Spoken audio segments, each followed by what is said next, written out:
Hello, everyone, and welcome to this next session. This is going to be a brilliant session, and I don't know if you're allowed favourites, but today has definitely been my favourite day so far. I've absolutely loved it. I've had a great time networking with people, and there's been some brilliant sessions. I've cried several times today, and I have a feeling I might cry again, hopefully not on camera. So, but before I get carried away introducing Jules, I'm just going to do the housekeeping, although I'm sure you've all got it memorized by now, but please do use the emojis to show your love for this session, and use the chat to show us that you're there and you're listening. And also please do post your questions in the Q&A tab, because we'd love to hear from you. But I am super excited to introduce our speaker this afternoon, because I actually know Jules personally. So I've known Jules for about 3 or 4 years. And in the last year, our kind of professional worlds have collided, and it's just been absolutely wonderful to be in part of the same networks as her. And so I'm super excited to be introducing Jules today. And I don't know if anyone remembers A Star Is Born, the film. When Lady Gaga and Bradley Cooper were doing their kind of film tour, Lady Gaga kept saying, Bradley Cooper made me feel like I was the only person in the room. And I have to say, Jules, you're the Bradley Cooper to my Lady Gaga. Wicked as Bradley Cooper. So I'm sure that all of you will feel seen, you'll feel loved, you'll feel valued, you'll feel empowered as a result of this session. And talking about A Star is Born is an appropriate segue, because this session is about mental health. And in comms, we talk a lot about mental health, but I'm not sure how much we actually live it. So I think this session is going to be amazing. Jules is an expert in emotional intelligence. She's got loads of experience in comms. So this is going to be absolutely brilliant. So I'm going to hand over to Jules. So take it away. Thank you. Where do you want me to take it? But Chish. Right. Hello, comms heroes. It's an absolute privilege to be here with you all. As Carly said, it's been a blinding day, actually a blinding week. And it's just really great to be with you all and to network with such fantastic people. It feels like a family. I know it sounds cheesy to say that, but that is how it feels. So you will have no idea who I am, but I'm Jules Loveland, and I'm comms manager for a charity called Dementia Adventure. I'm married with 2 kids. I live in Bedford, but I am an OG Essex girl. So you're probably going to hear that coming out in my accent every now and again. I've worked in various forms of comms. Oh, sorry, next slide, please. Various types of comms, from video production through to website development, when that was a fairly new technology, which tells you how old I am, for about 20 plus years. And I took a career break about 15 years ago, where I trained and practiced for a while as a counsellor. And from that, I moved into mediation in the community and in schools. So that was helping people with things like conflict resolution and sort of emotional intelligence, that kind of thing. So I'm not a mental health professional, but I have trained in that kind of stuff. I'm just not accredited anymore. And also, I think, just for true disclosure, I should tell you that I live with complex PTSD and anxiety and depression, and have gone through various seasons with those things over the years. And so some of what you're getting today is my own experience. Some of what you're getting is hard and fast research from other people, clever neuroscientists and those kinds. And some of it is just from my own study. So I just want to say, I'm not a mental health professional. I am a comms professional, but hopefully there is something for you to take away today. So next session then, sorry, next slide. This session, we're going to just take a minute to look at, why do we even need to talk about comms? Mental health in the comms industry. Why is it a problem? What is the state of the situation in the industry? We're going to look at what specifically is impacting our mental health in our work. And then we're going to move on a little bit to look at signs to look out for in ourselves, how we can help ourselves, and then things that our managers or our workplaces could do to help us. And then hopefully, if I don't go over too much, we'll have time for some Q&A as well. Okay, next slide, thank you. So why do we want to talk about mental health? Is it just because it's trendy? There is no doubt, I work a lot in digital, mental health is trending, the conversation is everywhere, but I don't think that's a sign that we have arrived at where we need to be. I actually think there is still a massive conversation and load of development that needs to happen in this area. We, even pre-pandemic, if you can remember back then, had an issue in this industry, and we're going to look at some data in a minute. But what's really clear is that there isn't enough support available, and there aren't enough appropriate places for people to go when they need help. So that's why we need to keep talking about it. I think for comms professionals, we're often seen as kind of these sociable, bubbly kind of people, and that can mask sometimes what's really going on the inside. And we're going to look at some data in a minute, because we know that comms professionals love data, that shows that actually the profession itself is actually contributing to poor mental health. Jane Fordham at the ICCO Global Summit last year asked this question: when did it become acceptable for what should be an uplifting, creative and cerebral career to become life-threatening? That's a really big question. And I think that kind of grounds and weights a little bit the seriousness of what's happening in our industry. Now, I just want to caveat this talk. When we talk about mental health, it's a very broad subject. There are some people who are born with mental health issues or have them for other reasons. And then there is mental health that comes as a result of going through something circumstantially, or perhaps stuff that's happening at work. Today, I'm not talking about things like schizophrenia and borderline personality disorders and those kind of things. I am talking more about things like anxiety, depression and stress-related stuff, just in case anyone kind of contacts me afterwards and goes, your stuff was completely irrelevant for me. As I say, I'm not a therapist. But let's look at some of this data. So pre-pandemic, or as I like to say, BC, before COVID, the PRCA did a survey of comms professionals and looking at the mental health, the state of the mental health in the industry. And they found that 60% of comms professionals are being diagnosed with a mental health condition, that 59% versus 30% of the UK average say that a major cause of their stress is workload, that 31% describe their job as very stressful, that 43% say that workload is the reason they can't take time off, and then only 23% have actually taken sick leave as a result of their mental health. That 23% is a very, very low number when you look at 60% of comms professionals say they've been diagnosed with a condition. So PRCA dug into that, next slide, thanks, and they asked the question, why are you not taking time off? I'm hoping you can see this, it's taken from their study, so it's a bit small and grey, but the blue bars are UK worker average, and then the pink bars are PR professionals, because of course we get the creative colour. And they're asking the question here, why didn't you take time off work? And you can see the pink bars are all longer than the blue UK average. And they are things like, I had too much work to do to take time off. I just wanted to keep it to myself. I didn't feel that my situation was bad enough. Those numbers are high in our industry, which shows there's a lot of stigma and there's still a lot of misunderstanding around mental health issues. Okay, next slide. Then COVID came along. So this is the situation before COVID. CIPR did a study earlier this year, released a report called PR in a Pandemic. And they found that in the last 12 months, comms professionals are 5 times more likely to say their mental health has deteriorated in the last 12 months. Someone else this week said that that figure basically equates to 90% of the industry. That's massive. I mean, Houston, we are a problem. 8 in 10 report feeling the mental health impact of COVID.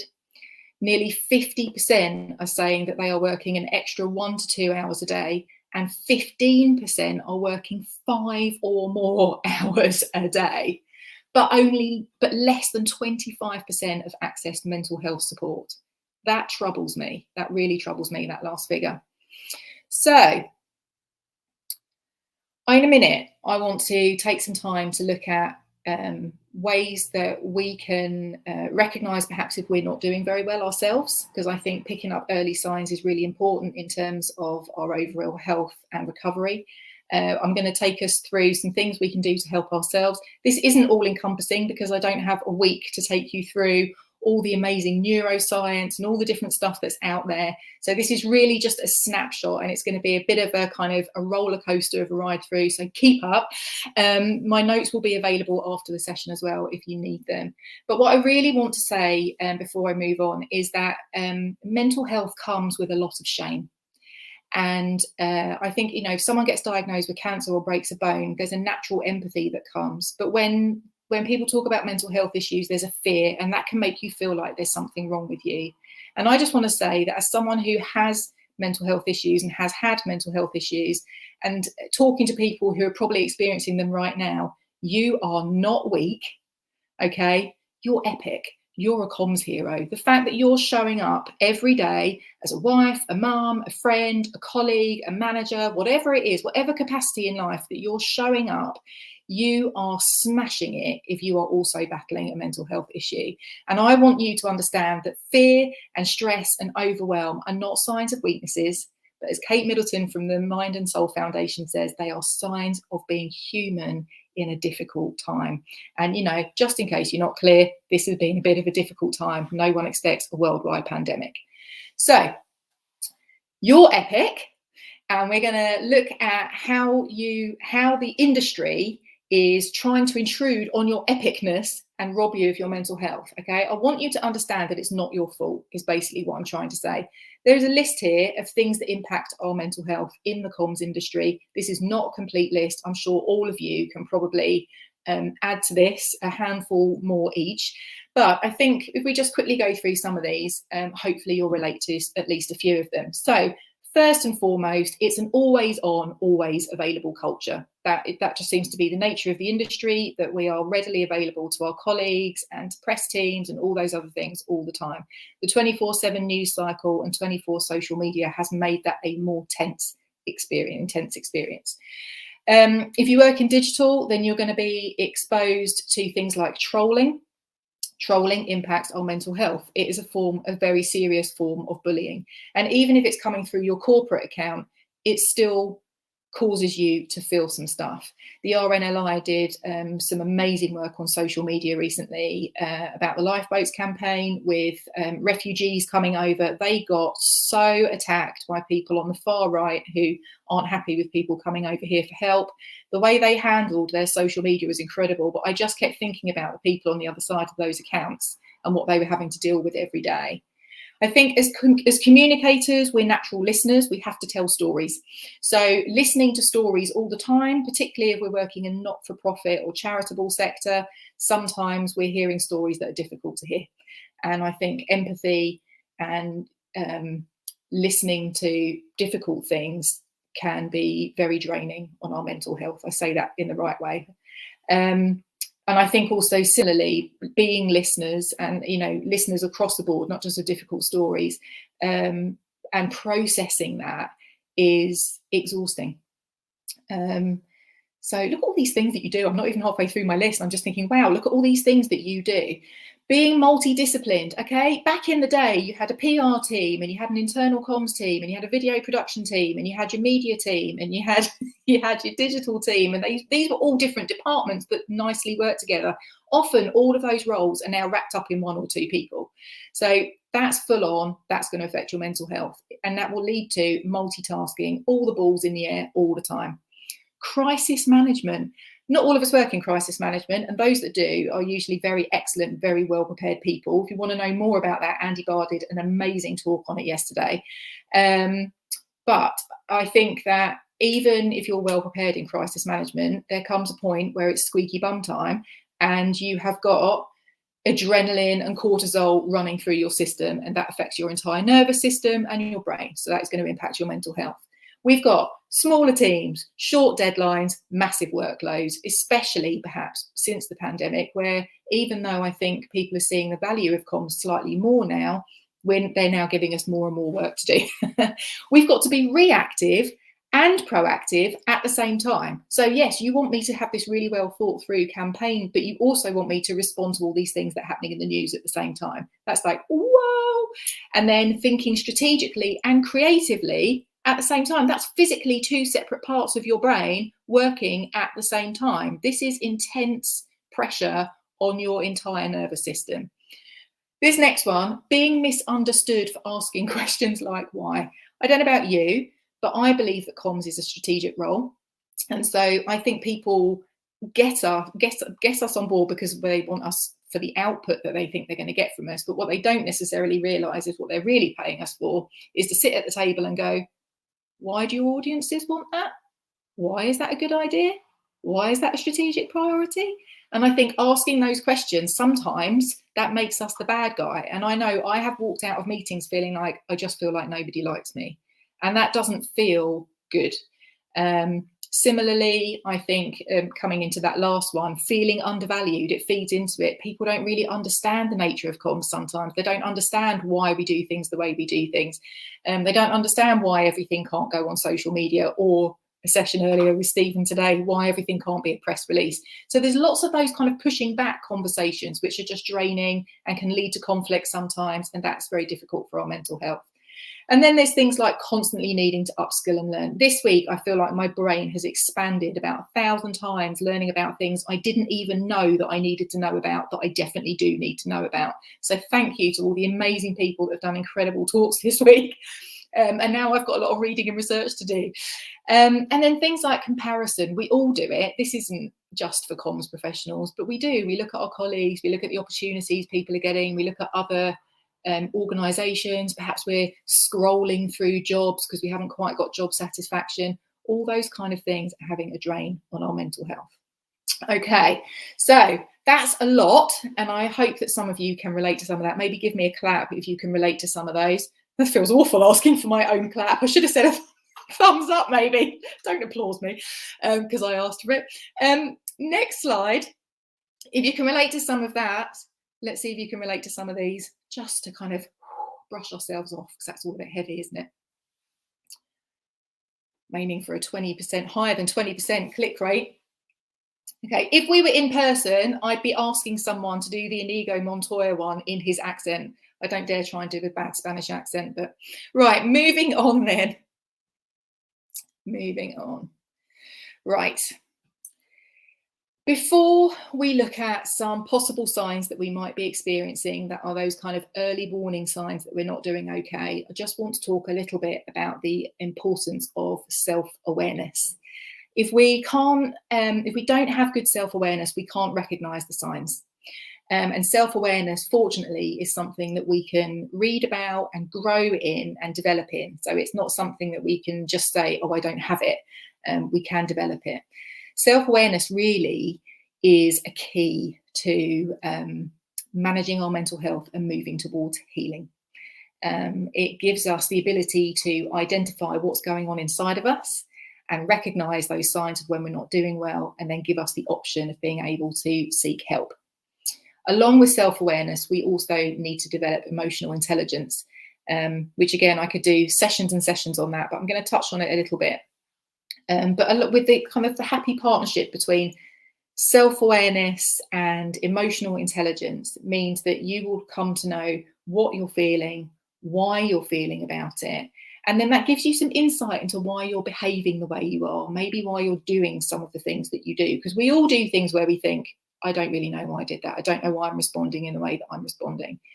So we're going to come on to some tools in a little bit, ways to help yourself. But I'm going to give you this one for free right up front, because whilst I go through the signs, I want you to be asking yourself some of these questions. Okay, I journal, so this is how I kind of check in with myself.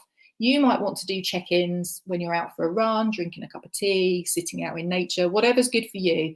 But learn to practice asking yourself these sorts of questions quite regularly. How am I doing? What do I need in this moment? What does my body need? It's not often the bottle of wine that you think it is.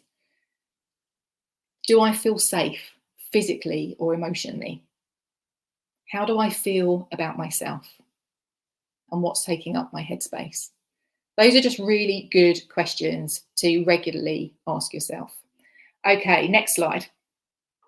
So again, these are just some signs. They're not all the signs. And I tried not to go for some of the really, really obvious ones that you might already know about. I know we all know quite a lot about mental health already, and a lot of us are quite well informed. So I didn't want to kind of teach granny to suck eggs, but hopefully some of this is a good reminder for some of you. So things to look out for are things like poor sleep. Are you struggling to get to sleep? Or are you struggling to stay asleep? Those can be signs of an overstimulated nervous system.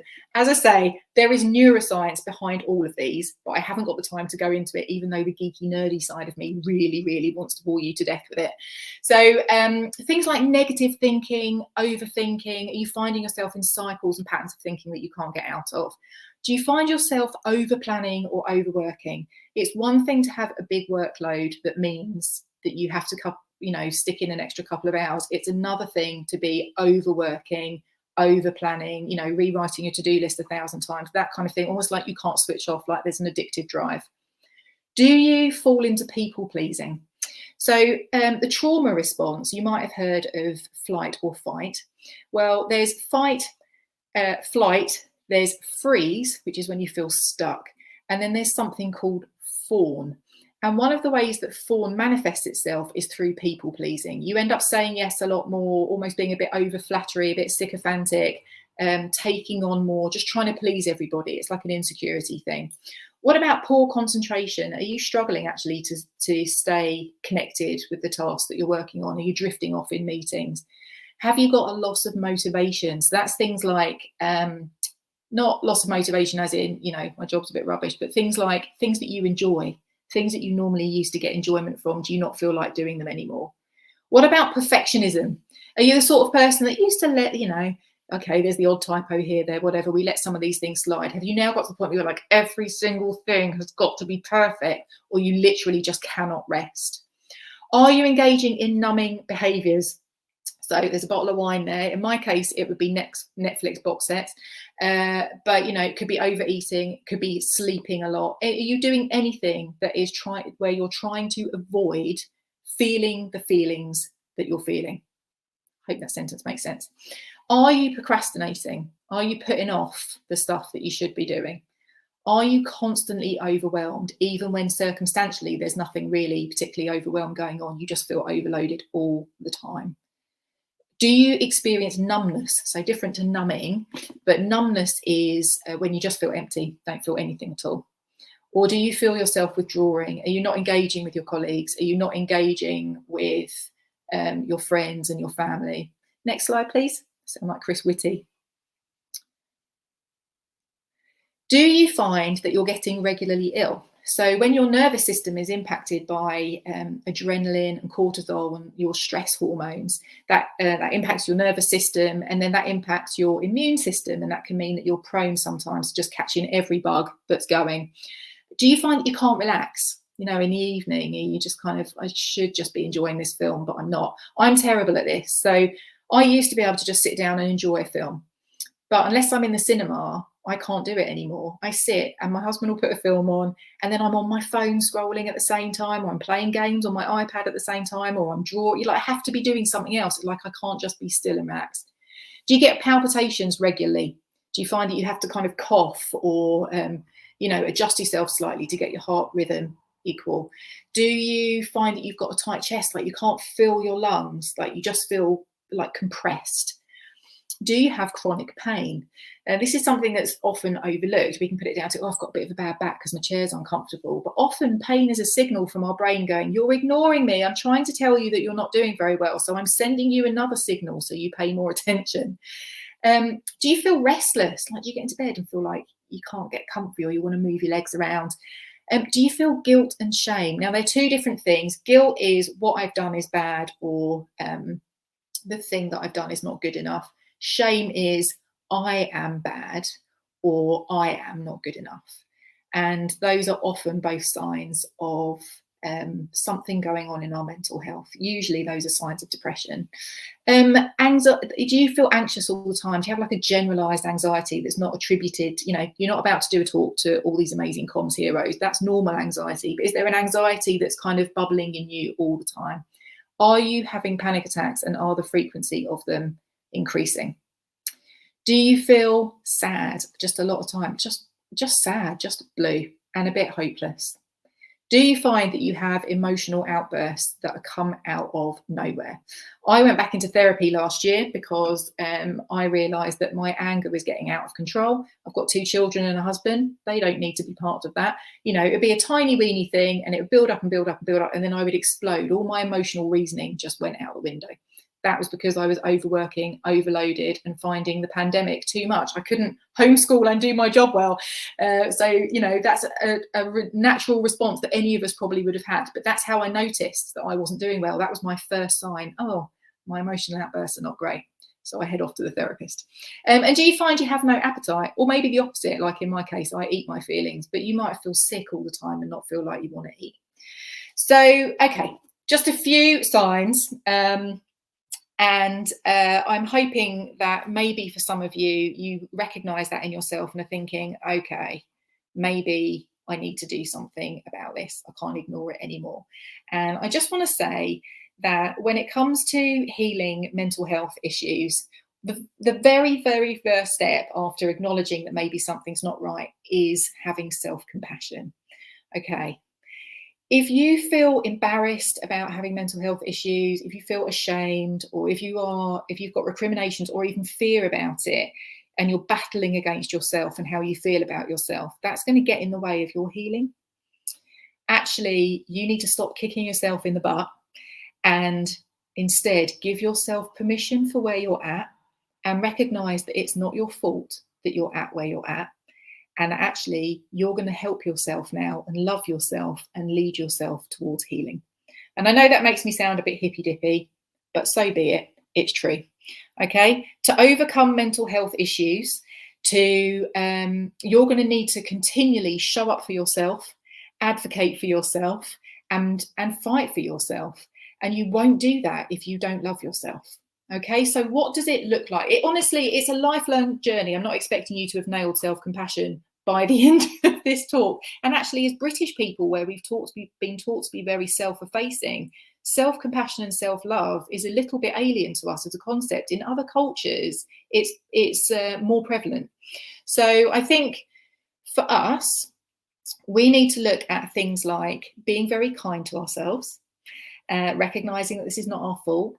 We need to recognise that we've come a long way. If you go back to that list I had at the beginning of how the industry is contributing to our mental health, and you are doing those things on a daily basis, no wonder Asif calls you a comms hero. I call you a comms hero. Speak to yourself as you would a friend. So in other words, kindly and encouragingly. Okay, treat yourself as you would treat a friend. In other words, with respect and with value. And remind yourself that it won't always be this bad. You won't always feel like this. You will heal, and there are solutions. And if you can, even on the bad days, try and see this as an opportunity to learn and grow. I can be really honest and say there have been times in my mental health journey that have been ugly and painful, and I wouldn't want to go back to them. But I can also say that having emerged out the other side of them, I am a better human being. I have more empathy, and I am contributing better to society. So let's look at some things we can do to help ourselves. Now, some of these might seem a bit obvious, but I want to take us through it anyway. Now, the first thing is talk about it. This is actually the hardest thing to do. When I say talk about it, I don't mean have all your psychology worked out. I've got this problem. This is what it's for. This is what it's all about, etc., etc. I'm talking about I'm experiencing one of those signs that Jules has just gone through on her slides, or perhaps something else that you know you're experiencing, and I'm not sure that's normal for me, and I need to tell someone about that. I didn't do that. I didn't know that not being able to get on the tube without feeling like you're going to die, or not being able to walk down the street without everything going wibbly wonky and me feeling like I was going to panic, or not getting home and needing to down a bottle of wine before I could sit down and do anything. I didn't know that those were unhealthy, not normal behaviours.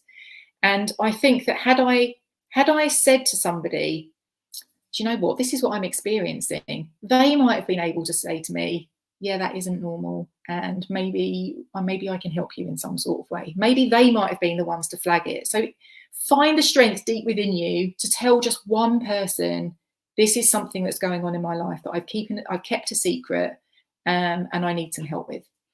And it doesn't have to be a friend or family. It could be a GP, or in work, it could be one of your colleagues or HR. I didn't, as I said, I didn't do that. And I was just very fortunate that a colleague of mine had been keeping a close eye on me. She had noticed that my stress levels were significantly high. And on one particular day, I mean, I'm laughing about it now, but it wasn't funny at the time. I was going around the office telling everyone that my throat was closing because I'd eaten a Nutri-Grain bar, and I thought the Nutri-Grain bar was poisoning me. And my colleague thought, yeah, I'm not sure that's normal for Jules. She's normally quite a rational thinker. So it's okay, you're allowed to laugh at that. So she rang my dad. She got his number, and she rang my dad, and my parents collected me and shipped me off to a GP. I was in my 20s, and I got referred for therapy and got put on medication. And that was kind of the start of my journey, really. All right, the next slide then. On a similar theme, but not the same, there's one thing to talk about what we're experiencing. The next thing is directly asking for help. This feels really, really hard too. I really get that. And there's something about stress, anxiety, depression that lies to us and makes us feel very isolated, and makes us feel like no one would get it, no one would understand. So I want to say to you right now, you're not weak. You're not the only one. You will be understood, and there is always a solution. Okay, so please find somebody, even if it's one of the people who are on the talk to slide, to talk to and ask for help if you know that you need it. There is help available to you, even though all the mental health services are really stretched. There are lots of resources.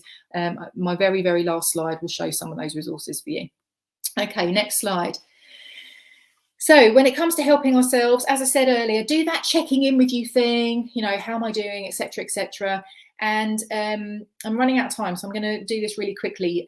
But try and develop an emotional language. So read up about emotional intelligence if you can, and try to develop a vocabulary for feelings that's more than just happy, sad, angry, because we are so much more complex than that. We are bewildered, we're thrilled, we're optimistic, we're jealous. There are all these kind of emotions. I actually played a game with someone I was coaching once where I got her to do A to Z of emotions just to help her to develop her language so that she could talk about it more easily. And then try and normalize what you're feeling. So I'm feeling jealous. This makes sense because my colleague just got promoted over me and I'm way better than she is. Okay, those kind of things. Okay, next one. In the workplace, this is really important. Sorry, next slide, thank you. Establish boundaries, okay? It's the B word. You've heard it loads of times. You probably know what I'm going to say, but do you do it? That is my challenge. Challenge deadlines and requests. Someone today already talked about the ASAP. Everything that lands on my desk is ASAP. I'm starting to push back. Is it a strategic priority? If not, then it probably isn't ASAP. It's probably a preference that I do it quickly for you. So challenge deadlines and requests. Take regular breaks. I am a shocker at this now. I'm working from home. There's no one interrupting me, talking to me about Vigil, talking to me about what Carol from finance did in her lunch break. I've got no idea about what any of this stuff's going on. So I just work through and work through and work through. It's not healthy. Take breaks. Finish on time. 15% working an extra 5 hours a day. That's nuts. Okay, there is nothing in the world that needs you working consistently till 10, 11 o'clock at night. So finish on time. Turn your phone off when you can. I know that's a biggie.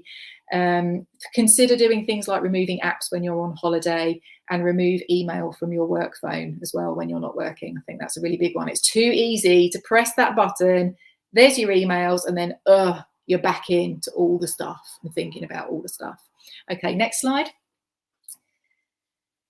The biggest boundary of all, the power of no. You are comms heroes. I want to know that you are using the power of no. You are a powerful human being, and this tiny little word gives you a lot of power back in the workplace. All right.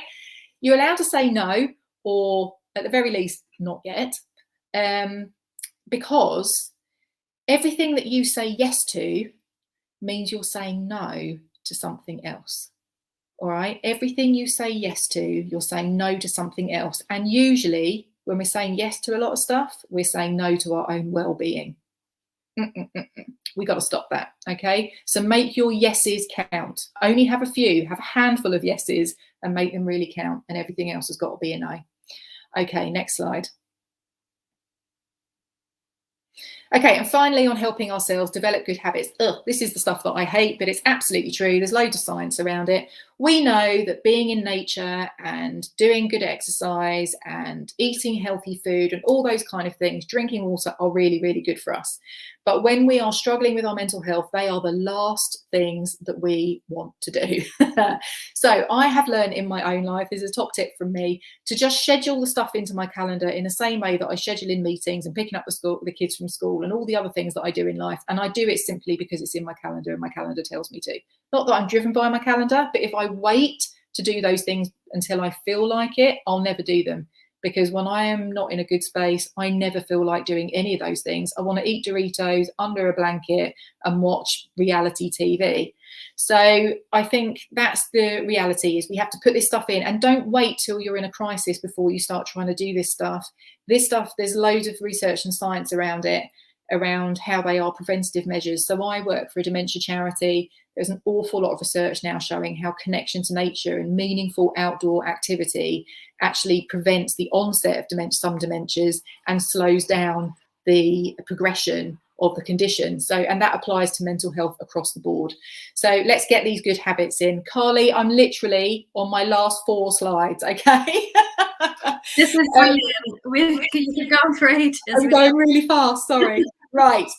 So that's how we can help ourselves. How can managers or workplace help? The first thing is to look at our cultures, okay? Culture is the soil of our organisation, and what is in our soil determines whether something grows or not. It determines our productivity and our fruitfulness and the well-being of our teams.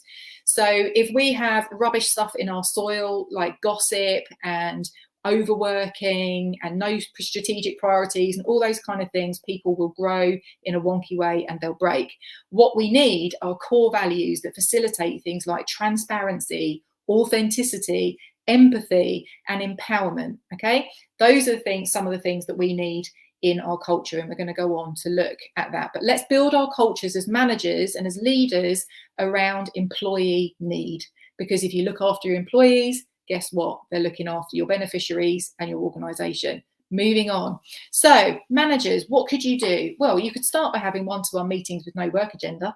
Okay, just take a lunch break with one of your team members and ask them how they're doing, and show real interest and listen well. Give them good eye contact. Be present with your body language. Don't be looking around like it's an academic tick box exercise. Actually mean what you're asking, and then reflect back what you've heard. Say, oh, so I think I hear you saying this. That helps people feel, that simple thing helps people feel really listened to. Offer genuine support, even if inside you're thinking, I don't know what to do with this. Make it your priority to go away and find out. If all you do is offer someone a leaflet for where else they can go for support, you've shown that you care. You've gone the extra mile. Be generally encouraging and supportive all the time. Don't wait till someone hits the skids before you start being nice to people. Make it part of your overall value that that's how you relate to people, and develop emotional intelligence and self-awareness to yourself. Honestly, if someone said, what is your top tip for line management? That's it. Develop emotional intelligence and self-awareness, because if you can do that and understand the way you are with other people and how you come across, that will change everything. And there's this really good book that's probably going to be back to front to you maybe, that's called Connect, and it's by David Bradford and Carol Robin. I don't know if someone wants to try and stick that in the chat. That's a really good book about how to build relationships and grow in self-awareness and emotional intelligence, and it's a really easy read. Right, next slide. Value employee voice. I'm going to rattle through. Make employee voice a priority. Do surveys, do pulse checks, create a culture where managers can receive feedback as well as give it. Really important. Next slide. Lead by example. Okay, take the breaks. Let people see you taking breaks. Leave work on time. Don't send and reply to emails out of hours, and don't ask employees to do things that you wouldn't do yourself, like working at the weekends. Next. Rattling through, otherwise going to have no time. And offer meaningful benefits, okay? Perks like eye test are all very well and good, but what about flexible working? What about home working? What about offering everybody the same day off so everyone knows when they're off? No one's going to get a phone call or an email that day. Things like that really matter. Next. Okay, and finally, celebrate and reward. Don't just reward people when they've done stuff, but reward people for who they are. Okay, encourage them, empower them, create opportunities, don't micromanage, and be full of gratitude all the time and voice it. Last slide. Okay, and if you want any support, take a snapshot of this here and you'll find it. There's places to go for therapists, there's apps you can try, and there's various places where you can get free resources. And of course, I think someone already flagged there's the herd mentality campaign as well. So please Google it and be part of that. I'm so sorry, I have massively overrun, Carly. Oh no, it was absolutely brilliant, Jules. I think all of us would love you to keep going on, because I know you said you're not a therapist, but that definitely felt like therapy. Oh, so, I love you guys. That was brilliant, and I think just incredibly helpful. I think if people here haven't heard that stuff before, I think that's going to be really valuable for them. So we have about 4 minutes. Don't worry. They'll never have me back. So I just one quick question is, you mentioned how someone noticed that you weren't doing well and they called you out, and they called your parents to come and pick you up. If if we notice that someone's not doing well but they don't recognize it themselves, what would you suggest that we do in that situation? I mean, people have agency, they have choice, so we can't force anything on people. All we can do is kind of be loving, which is something we don't talk about in work environments very much. So check in, have a break with that person, have a cup of tea with that person, ring that person for no work purpose, be a friend, basically. Just and if you feel then through building relationship and connection that you can maybe suggest a few things, share your own stories, your own experiences, create trust through authenticity. I think that's a really big thing. I think you can't just jump in with someone that you never talked to and go, by the way, I don't like your emotional outburst, I think you've got a mental health issue. There has to be relationship. There has to be. Definitely. Yeah, that's really good. You probably won't have seen in the chat, but there is we basically organised a Jules Loveland fan club. So you're definitely getting some love in the chat there. I took a screen snap, so I'll send it over to you. I'm sorry I overran. That's so bad. Oh no, it's really good, and I think a lot of people are going to be watching this back as well to get some tips. So thank you so much, and thank you for being so vulnerable as well, because I think this stuff feels a lot better when someone's bringing it with experience, with lived experience. So this is what we get to offer to other people in our workspaces. If we talk about it and we're a bit courageous about it, I think it gives permission for other people, doesn't it? Yeah, definitely. Yeah. Thank you so much, Jules. We've got another great session, the last session of the day at 6 o'clock with Mike Klein. He is going to be talking about what we need to know in 2023, which when I read it, I thought, oh, that's next year, and then realised, no, actually, there's another year in between. So I'd love to know what's going to happen in 2023. So please tell me, Mike. So and a big shout out to our sponsors, Staffbase, Prezi, React and Share, Redkite, and First Up. And also, very exciting, Krispy Kremes are going to be on offer as a prize for the hashtag commsHERO if you snap your social lounge table. So there are 15 dozen donuts on offer. I have not done the maths, so I don't know how many donuts that is in total, but I think it's 15 boxes with 12 donuts in. But yeah, so do post your hashtag commsHERO on Twitter and LinkedIn and all the socials, and we'd love to see that. And please, can we big up Jules? I know we've got a fan club here already, but let's show us some emoji love. And thank you so much, Jules. That was wonderful. Yeah, brilliant stuff. Thank you, and thanks to Asif and the team for having me. You're all epic. It's been a great week. It's been brilliant. Bye. Bye.